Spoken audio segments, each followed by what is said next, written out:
Halo guys, kembali lagi dengan saya Kali Masada di modul ternak uang. Kita memasuki modul kedua mengenai rich mindset versus poor mindset. Cara pandang orang kaya melawan cara pandang orang biasa. Sebelum video ini dimulai, jadi ini bukan ajakan jual membeli instrumen apapun.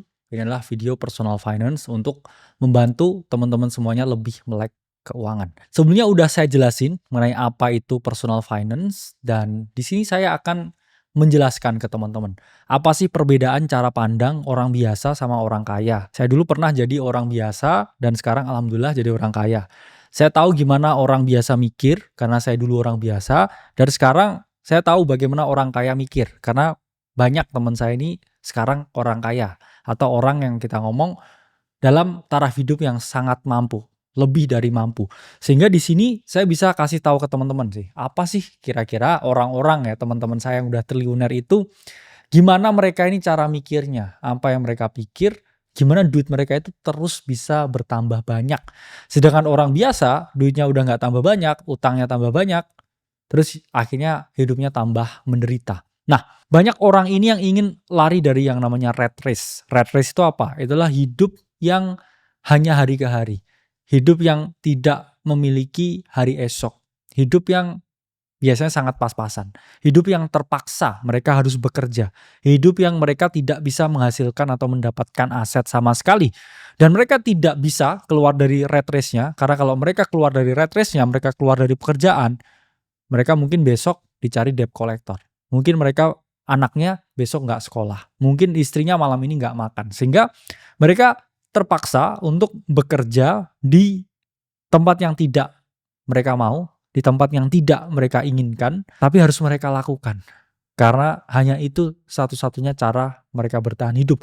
Nah, di sini saya akan ajarkan gimana caranya keluar dari rat race itu. Teman-teman harus pahami kebanyakan orang itu bekerja untuk uang.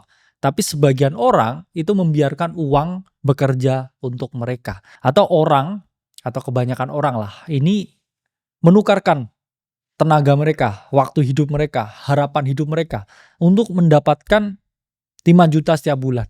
Supaya dia bisa makan bulan itu.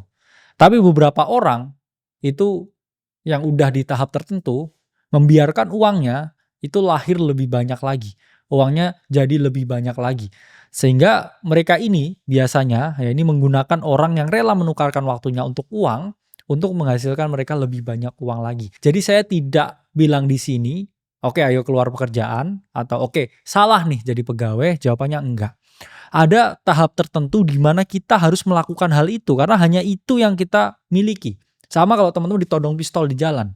Oke, kalau enggak, oke keluargamu saya tembak ya, serahkan duitnya ya. Mau nggak mau harus kita serahkan duitnya. Karena apa? Ya karena kita itu hidup survival atau manusia pada dasarnya itu memiliki naluri ya untuk survival atau naluri untuk bertahan hidup. Ya nggak bisa kamu serta-merta keluar pekerjaan terus pengen dapat income yang lain itu nggak bisa. Kalau memang terpaksa, ya pekerjaannya harus dilakukan. Sembari ya melakukan hal-hal yang lain. Saya ingat teman-teman betapa capeknya. Dulu saya saat jadi orang biasa. Saya tetap bekerja untuk gaji UMR itu, yang menjadi dosen, mengajar. Malamnya saya trading kripto. Siangnya itu saya jual-jual rumah. Sorenya saya itu mengerjakan ya bisnis dengan istri saya. Jual beli tas ya dan juga pakaian. Di saat yang sama pula, saya itu juga lagi studi S3. Jadi saya tuh melakukan 5 pekerjaan dalam waktu 1 hari. Saya ingat ya tidurnya hanya 4 jam setiap hari, 4 ya 5 kadang. Karena harus pagi jam 7 mengajar. Ya, itu sangat melelahkan. Kadang saya masih ingat ya setiap pagi itu saya selalu muntah ya atau morning sick ya setiap paginya. Dan di toilet gitu, saya selalu muntah karena kurangnya jam tidur ya sangat capek ya malam saya harus kerja, trading. Paginya harus ngajar, kemudian siangnya ya ke kuliah ya S3, sorenya bisnis sama istri saya, masih kadang ada jual rumah dan lain sebagainya, malam juga tetap ya trading lagi. Jadi ya itulah ya yang saya lakukan untuk bisa keluar dari yang namanya rat race.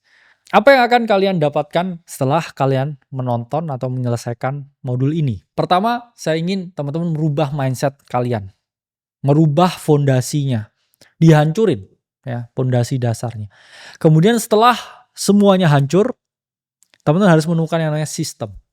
Sistem yang bekerja untuk teman-teman semuanya. Dan terakhir, setelah semua bekerja, teman-teman bisa lihat ke kaca dan merefleksikan diri bahwa I did it, ya, I done it, ya, we done it. Semua itu udah selesai. Mindset saya udah lebih bagus, saya punya sistem. Alhamdulillah hidup saya sekarang jauh lebih bagus, jauh lebih oke. Syukur saya udah terbebas dari utang, terbebas dari pekerjaan yang tidak ingin saya kerjakan, dan ya akhirnya saya bisa finally free, completely free. Lalu apa perbedaan orang quotes on quotes kaya dengan orang biasa? Dari perspektif saya dulu hidup sebagai orang biasa dan sekarang saya hidup relatif kaya dan melihat orang-orang kaya yang lain. Pertama, orang biasa dan orang kaya ini perbedaan mindsetnya ini sangat-sangat ekstrim. Saya nggak menyalahkan ya atau bilang orang miskin bodoh ya, itu sebenarnya suatu hal yang ya harusnya nggak dikatakan. Karena apa? Orang miskin karena bodoh, terus kemudian orang bodoh karena miskin, teman-teman. Jadi itu nggak bisa disalahkan ya. Dari perspektif saya yang dengan uang yang saya dulu pegang dengan sekarang, jadi saya memiliki pemikiran yang sangat berbeda dan berbeda itu ternyata sangat ekstrim. Gak bisa disalahin dong dulu ketika saya miskin, karena saya miskin bodoh dulu. Sekarang pun juga mungkin masih bodoh, masih banyak belajar. Tapi sekarang setelah saya pegang, ya akhirnya saya paham, oke, ternyata saya dulu begitu mikirnya. Dan di sini saya akan jelaskan apa yang saya dulu pikirkan dan sekarang apa yang saya pikirkan. Kebanyakan orang biasa itu hanya berpikir jangka pendek. Sama seperti tadi. Saya harus kerja hari ini, kalau enggak hari ini saya enggak makan. Saya bulan ini harus masuk terus di kantor dan dapat bonus. Kalau enggak, bulan ini saya enggak makan. Tahun ini saya harus jadi pegawai paling teladan. Kalau enggak, tahun ini saya enggak makan. Itu terus yang dipikir oleh orang biasa. Sementara orang kaya, orang-orang yang saya lihat, mereka ini umurnya udah 40 tahun. Tapi mikirnya itu 40 tahun lagi. Bayangkan ya, mereka ini masih umur 40, mikirnya ini 40 tahun lagi. Apa yang saya bisa ciptakan di dunia ini? 10 tahun lagi. Apa legacy yang saya wariskan ke anak saya? 20 tahun lagi saya ini dikenang sebagai apa? Seberapa besar outlet yang saya miliki? Seberapa besar cabang yang saya miliki 5 tahun lagi? Itulah pemikiran orang kaya. Yang mana dulu ketika orang masih biasa atau nggak punya uang, mereka mikirnya hanya hari ke hari. Which is nggak masalah mikir hari ke hari, tapi jangan pikiranmu berfokus di situ. Itulah saya bilang mengapa kalau kamu dikasih gaji UMR, dikasih kerjaan 100, kerjain 100. Asal kamu nggak dipecat. Saya kemarin bilang di podcast, asal kerjain setengah hati aja. Ya, orang-orang ini marah ya. Gimana mindset dan lain sebagainya. Ya kalau kamu dikasih 100 ya kerjain 100. Jangan kamu dikasih 100, kamu kerjain 200, untuk kamu impress bosmu, padahal kamu tahu kamu nggak akan bisa naik gaji, nggak akan bisa naik pangkat. Itu perusahaan yang close ya, nggak ada tangga hierarkinya. Ya udah kasih 100, kerjain 100, kamu dapat duitnya, kamu plan duitnya. Oke, setahun lagi saya harus ngapain? 2 tahun lagi hidup saya harus seperti apa? 5 tahun lagi saya harus bebas dari ini semua, kan harus seperti itu mikirnya. Kalau kamu mikirnya hanya hari ke hari, capek kerjaan. Saya ngelakuin 5 pekerjaan ketika saya masih miskin. Ya, tapi karena apa? Sekarang saya mikir 5 tahun lagi saya nggak bisa kayak gini terus. Tapi ya harus dilakukan pekerjaannya. Saya itu yang paling cepat mengerjakan apapun. Ketika bos saya dulu suruh, ketika saya ngomong supervisor saya dulu suruh, ketika ketua prodi saya nyuruh, kamu kerjain kurikulum A, B, C. Ya, kamu ngajar segini banyak. Saya kerjain, saya ngajar. Setelah itu apa? Saya nggak basa-basi dengan teman-teman di kantor. Saya nggak ikut rayain, ya teman-teman saya kantor punya ulang tahun. Saya nggak basa-basi, saya nggak ngopi bareng mereka. Saya pulang, saya kerjain yang lain. Apa salahnya seperti itu? Nggak ada. Sehingga saya punya wacana, saya punya mindset bahwa beberapa tahun dengan soft skill yang saya di luar pekerjaan, saya ini bisa jadi orang beneran. Nggak cuma jadi pion, nggak cuma jadi badut. Ya, yang hanya disuruh-suruh di pekerjaan. Kamu suruh ini, kamu suruh ini. Sama apa bedanya saya dulu dengan budak? Nggak ada bedanya. Bukan berarti saya sekarang kaya terus saya memperbudak orang, enggak. Kita pun di AC, kita juga kasih kebebasan ya buat pekerja-pekerja kita itu untuk eksplorasi. Untuk mereka, oke, mereka bikin konten sendiri terserah. Asalkan mereka kan pekerjaannya tetap dilakukan. Ya. Itulah perbedaan antara orang kayaknya ngomong bos yang toksik dengan bos yang nggak toksik, teman-teman. Bos yang toksik itu kasih kebebasan karyawan mereka untuk jadi lebih pinter. Bos yang toksik ini nggak mau karyawannya lebih pinter. Mereka maunya bodoh, hanya diperbudak, hanya disuruh-suruh dengan pekerjaan yang levelnya nggak meningkat. Itu sama aja kita ngomong SDM di Indonesia ini jadinya nggak akan bisa berkembang dengan signifikan kalau memiliki mindset yang seperti ini. Jadi mereka ini harus ya dikasih kebebasan. Kalau mereka keluar, ya silahkan kita bisa cari yang lain. Kita bisa cari orang yang mungkin kompetennya di bawah dia, tapi dia butuh waktu untuk penyesuaian, ya nggak masalah. Karena kan selalu ada yang datang, ada yang pergi juga ya di dalam hidup, nggak hanya di dalam pekerjaan.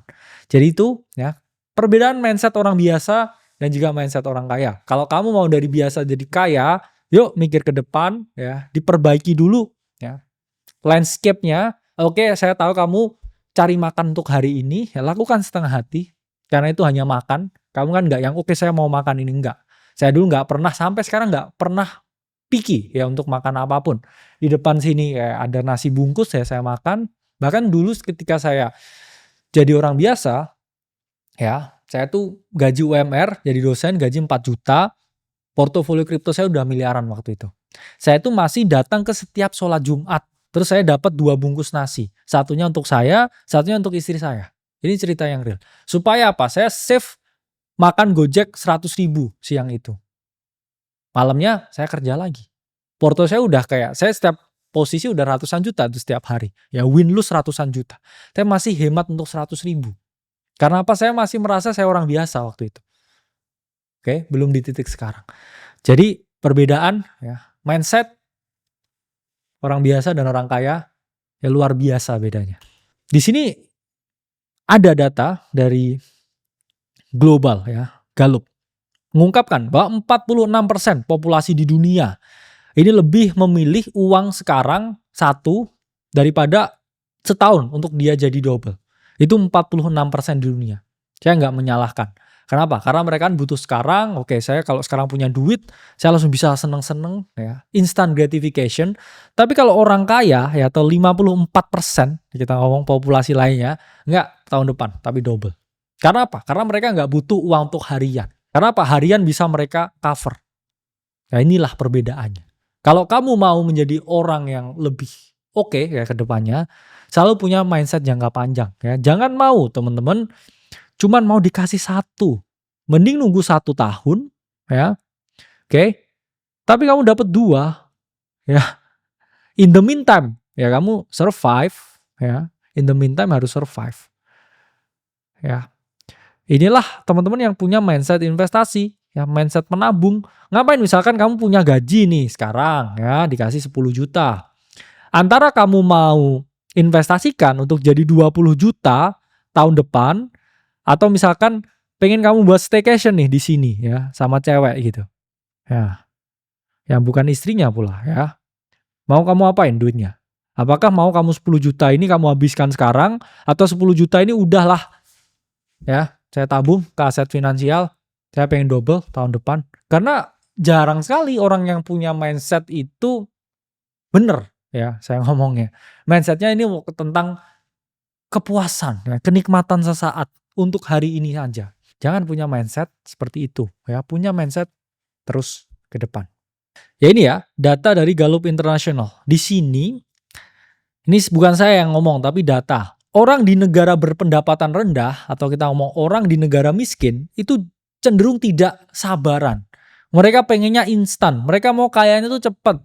Sementara orang-orang di negara maju, orang-orang di negara kaya, mereka ini pengen yang penting kaya, bukan cepat kaya. Nah, teman-teman harus paham ya bagaimana mindset orang-orang di Indonesia yang mana pengen banget cepet kaya. Oke, itu dalam mindset yang saya ngomong nggak tepat ya. Karena apa? Karena kalau kamu ya tahu jalannya kamu pasti kaya. Tahu dulu jalannya ya, cari tahu dulu jalannya kemana. Jangan sebaliknya ya, kamu nggak tahu jalannya kemana, asal jalan nabrak, terus nyalain semuanya, nyalain pemerintah, nyalain katulistiwa ya, nyalain angin dan lain sebagainya. Jangan seperti itu. Ya kamu cari tahu dulu jalannya, yang penting saya oke. Saya nggak boleh salah langkah, saya nggak boleh salah jalan. Belajar dulu, saya bodoh. Oke, itu harus dimiliki mindsetnya. Sehingga kalau di sini ya kita lihat negara-negara yang sangat maju ya seperti Swedia, kemudian Belanda, Jepang, kemudian di sini Hong Kong. Mereka ini United Kingdom, negara-negara yang sabar ya. Intinya kaya itu apa? Sabar. Ya, ini. Kamu aja nggak bisa ya nahan duit setahun buat double, oke?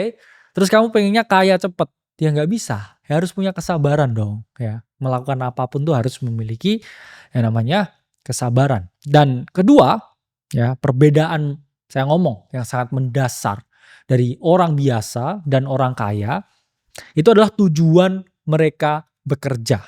Nah, ini harus dipahami nih, tujuan mereka bekerja.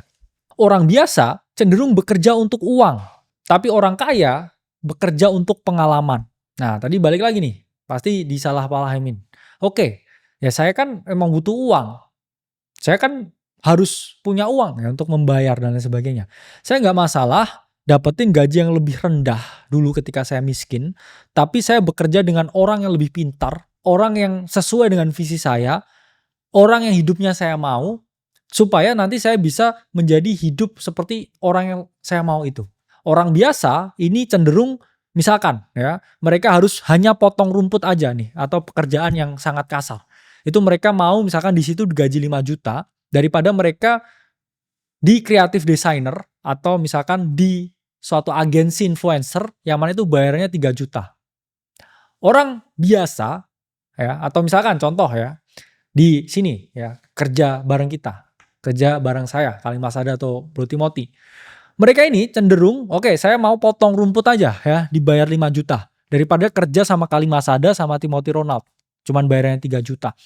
Kalau orang kaya yang punya mindset kaya lah, saya nggak ngomong kamu kaya atau kamu asalnya dari mana. Kalau orang yang punya mindset kaya, mereka mending ambil 3 juta kerja sama Kalimasada sama Timothy Ronald.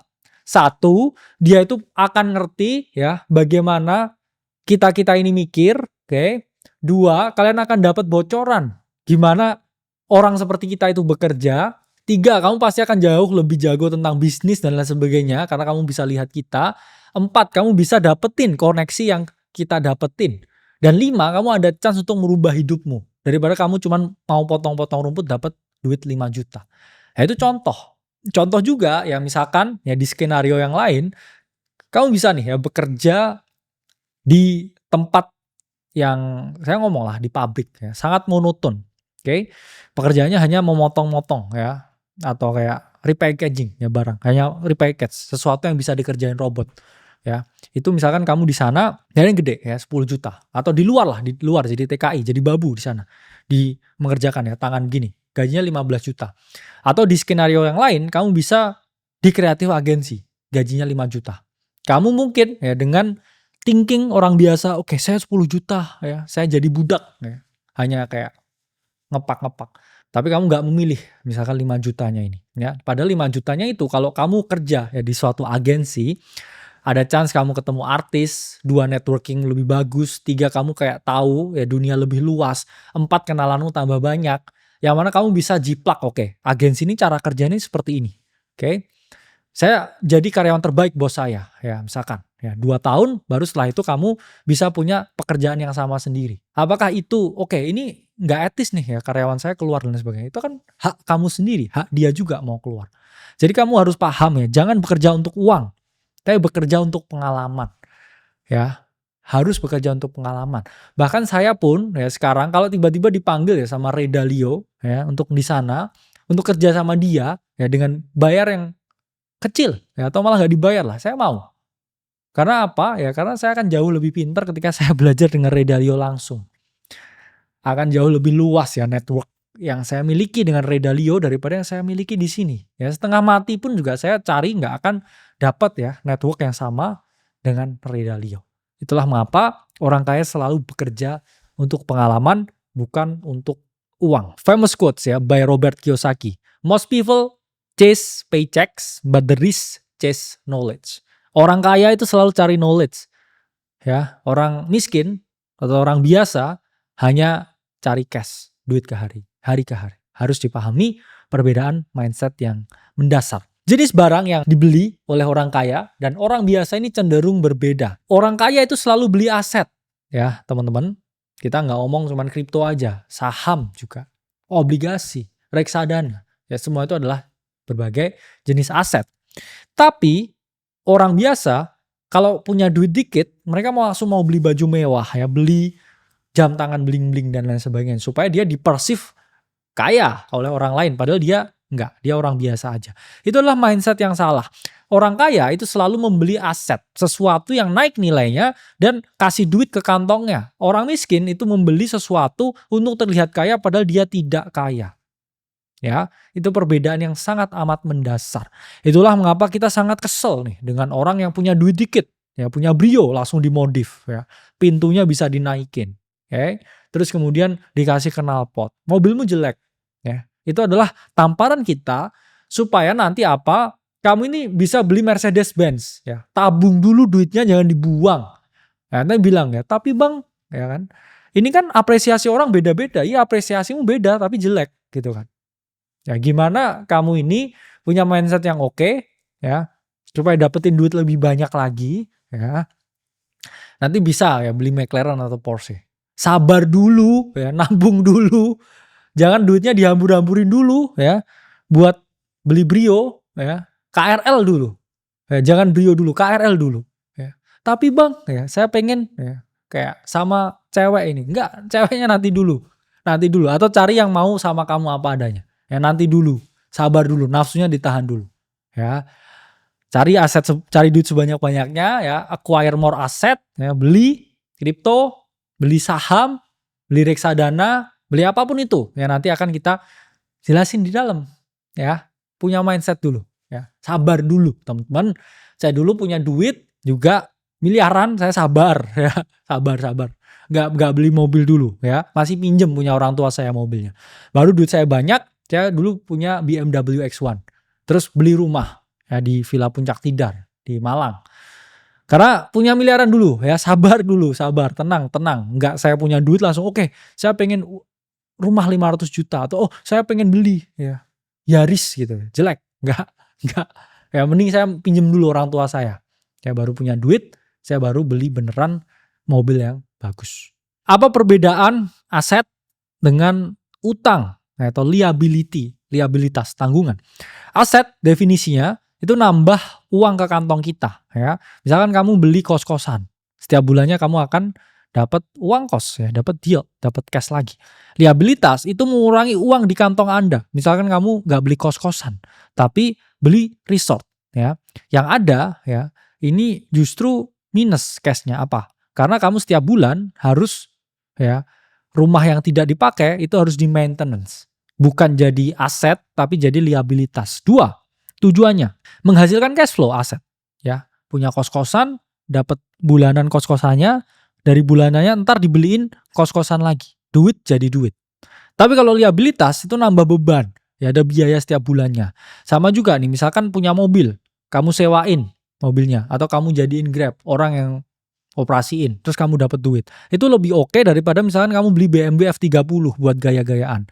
Olinya mahal, saya kali servis 20 juta. Waduh, nggak ngasilin duit tapi malah bikin kamu boncos. Contohnya, ya aset, saham, reksadana, properti, kripto, ya emas dan lain sebagainya. Yang nilainya ini naik. Oke. Dan kemudian yang konsumtif itu cicilan kendaraan, beli F30 terus ngebut di pik. Boom gitu. Rasanya keren. Ya, punya kartu kredit, punya utang konsumtif. Ya, gaya hidup berlebihan, itu liabilitas ya, coret. Oke. Arus kasnya ya, dapat passive income, ya dapat duit. Liabilitas jadi bunga, jadi beban. Ya, bunganya naik terus, nggak bisa bayar. Oke. Jadi contoh, ini adalah aset ya, dan contoh liabilitas mobil pribadi, cicilan, hindari. Orang biasa dan orang kaya memiliki cara pandang yang berbeda tentang risiko daripada orang biasa. Bagaimana?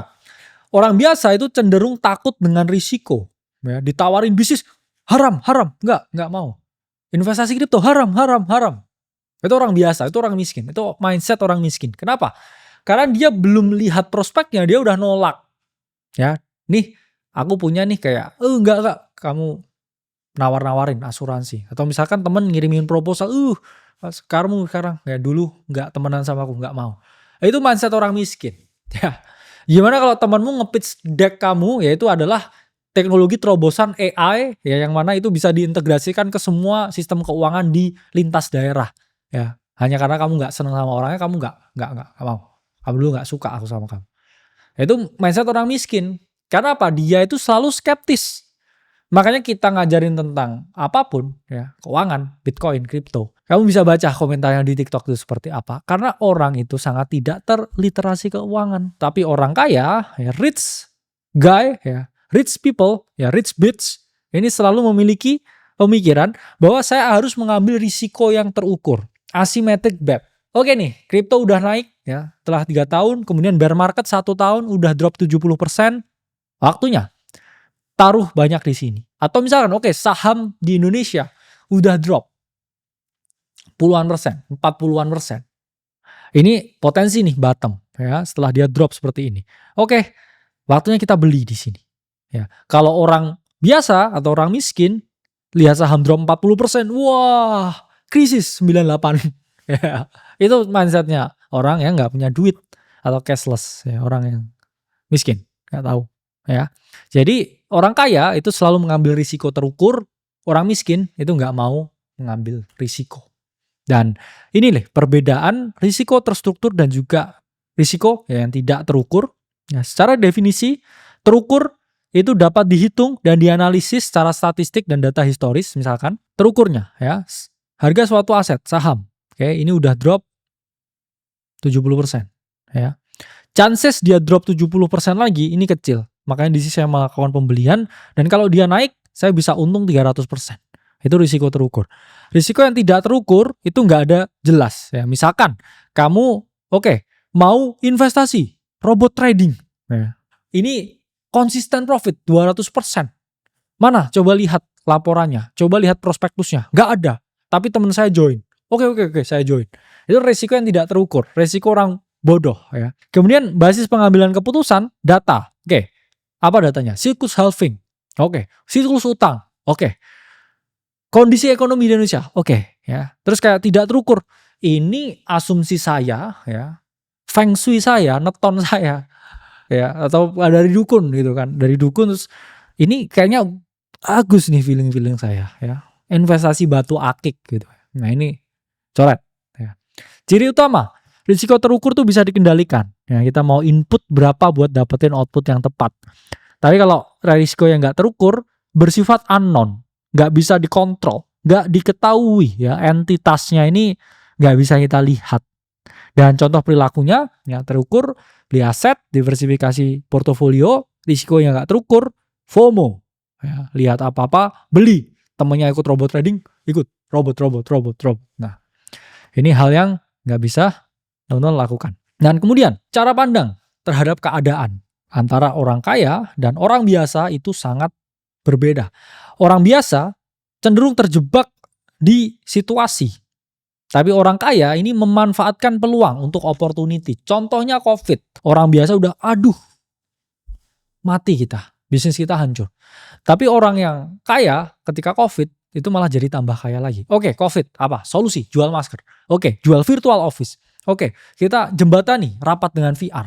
Itu adalah cara mikir orang kaya. Mereka sangat adaptif melihat yang orang biasa lihat itu sebagai ancaman. Itulah mengapa banyak miliarder baru lahir ketika pandemi. Saya dari nol menjadi miliarder juga ketika pandemi. Karena apa? Karena ada opportunity di market untuk saya melipat gandakan uang saya. Dan data dari Oxfam menunjukkan lebih banyak bilioner yang lahir ketika COVID atau ketika pandemi daripada 23 tahun sebelumnya.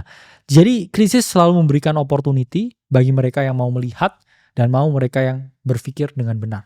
Itu adalah perbedaan mindset orang kaya dan orang biasa yang harus teman-teman ketahui. Sampai jumpa di modul selanjutnya.